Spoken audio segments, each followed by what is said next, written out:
For many countries, there is an airline that acts as a national carrier to their citizens.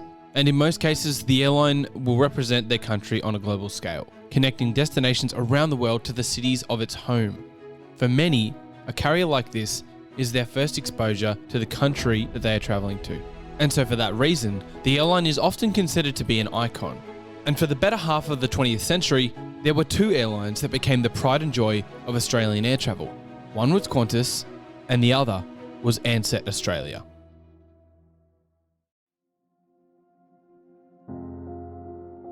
Let's start by going way back to 1936, just before the beginning of the Second World War. Similar to the European low-cost carrier Ryanair or the historic Laker Airways, the airline was named after the man who founded it, Reginald Miles Ansett. Reginald was the operator of a fairly successful road freight transport company.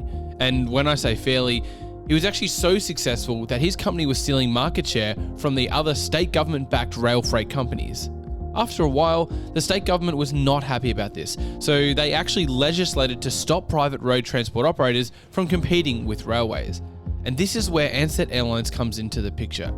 Because Reginald was so good at thinking outside of the box that he realised that air travel was regulated at a federal level rather than a state level. So he decided to found an airline.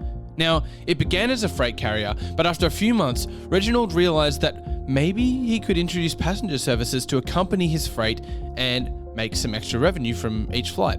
There was a catch, and that was that his air operating license only permitted cargo flying. So what did Reg do? Once again, he thought outside of the box. He would take a portion of his cargo on each flight, specifically locally sourced oranges, and he would sell an orange to each passenger for £2 upon arrival to their destination. It didn't take long after this exploit began for Ansett to be granted the right to operate passenger services, almost as a reward for their creative thinking in a way. This allowed Reginald Ansett to continue to class his flying as cargo freight through exploiting some creative loopholes. Ansett's first ever flight was in a 6-seater Fokker Universal aircraft flying from Hamilton to Melbourne Essendon Airport. And for clarification, that's Hamilton in Victoria, not Hamilton Island in the Whitsundays in Queensland. And yet, funnily enough, after the airline established its home base at Essendon Airport a year later in 1937, the next milestone in Ansett's history would involve Hamilton Island. After Ansett became a pivotal component in the evacuation of Darwin and Broome residents in 1942 during the Japanese bombings, the US military rewarded the airline with a fat payday. Ansett actually used this money to establish a number of holiday resorts in the Whitsundays, where they eventually rolled out regular services in and out of the holiday islands. Thanks to the US's generous compensation to Ansett following their help in World War II, things start to absolutely rocket.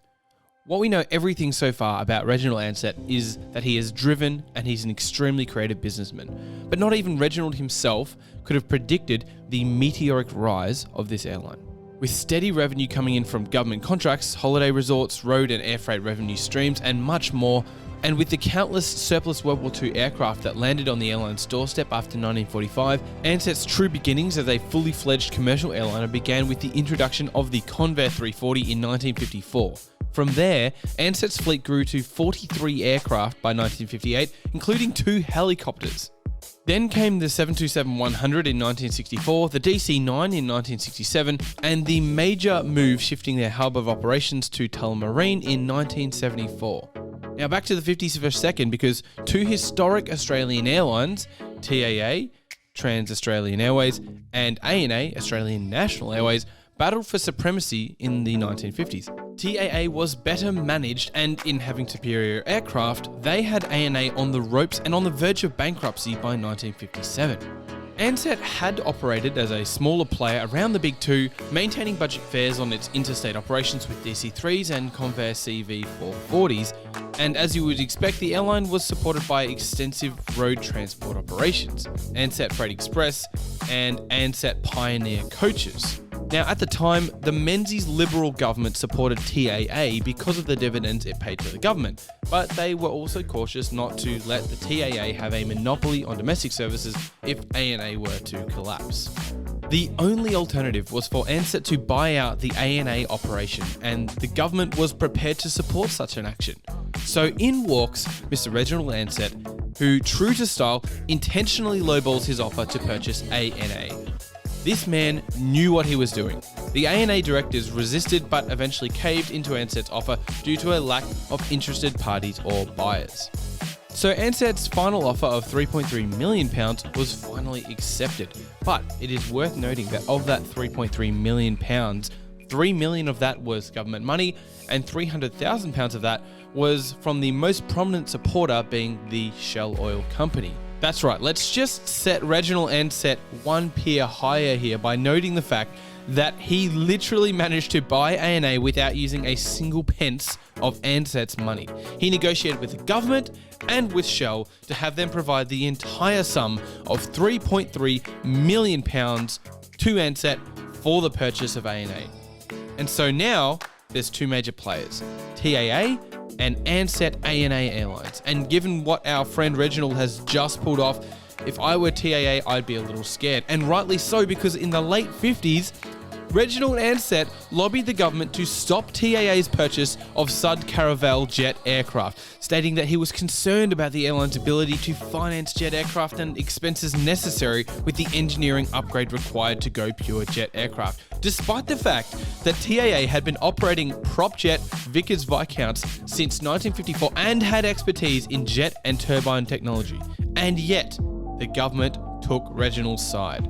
And looking back in Australia's rich history in aviation, most experts would agree that this action delayed the introduction of pure jet aircraft to Australian skies by 5 years until 1964, when the Boeing 727-100 began flying.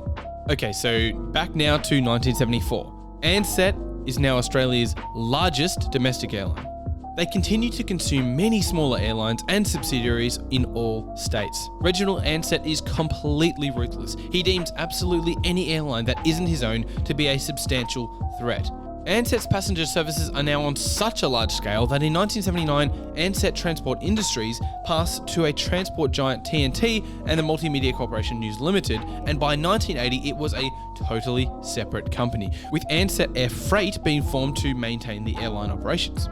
Ansett Australia operated its first international flight on the 11th of September 1993, and Air New Zealand then purchased 50% of Ansett Australia on the 1st of October 1996, purchasing the remaining 50% on the 13th of June 2000. Ansett Australia, Ansett International, Air New Zealand and Singapore Airlines joined the Star Global Alliance, the largest alliance in the Asia-Pacific region. And at 30th of June 2001, Ansett's fleet consisted of 67 aircraft, including 24 Boeing 737-300s, 20 Airbus A320-200s and 9 Boeing 767-200 aircraft.